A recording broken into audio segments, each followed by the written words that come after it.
ભાવનગરમાં પણ ધોધમાર વરસાદ, સિહોરમાં ભારે વરસાદથી પાણી, રસ્તા પરથી પાણી વહેતી નદી વહેતી હોય એ પ્રકારના દ્રશ્યો છે। પાણીના પ્રવાહમાં રિક્ષાઓ સહિત વાહનો તણાઈ ગયા છે। સિહોરનું ગૌતમેશ્વર તળાવ ઓવરફ્લો થઈ ગયું છે। ભાવનગર રાજકોટ હાઈવે બંધ કરી દેવાયું છે। સિહોરમાં ભારે વરસાદ છે, આપ જોઈ રહ્યા છો વાહનો તણાઈ ગયા છે। અનેક વાહનો તણાતા આપને સ્પષ્ટપણે દેખાઈ રહ્યા છે। રિક્ષા તણાઈ રહી છે। પાણીનો ધસમસતો પ્રવાહ અને જે પણ પાણીની વચ્ચે આવ્યું એ તણાતું ગયું। આમાં આપ જોઈ રહ્યા છો અનેક વાહનો આવ્યા, અનેક જીવન જરૂરિયાતની વસ્તુ આવી રસ્તા ઉપર હતી, એ તમામ પાણીના પ્રવાહમાં તણાતી દેખાઈ રહી છે।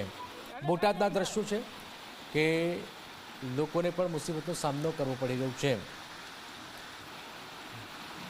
એક તરફ કાર, બીજી તરફ ટુ વ્હીલર્સ, રિક્ષા પાણીમાં તણાઈ ગયા છે। ભાવનગર પંથકની વાત કરીએ,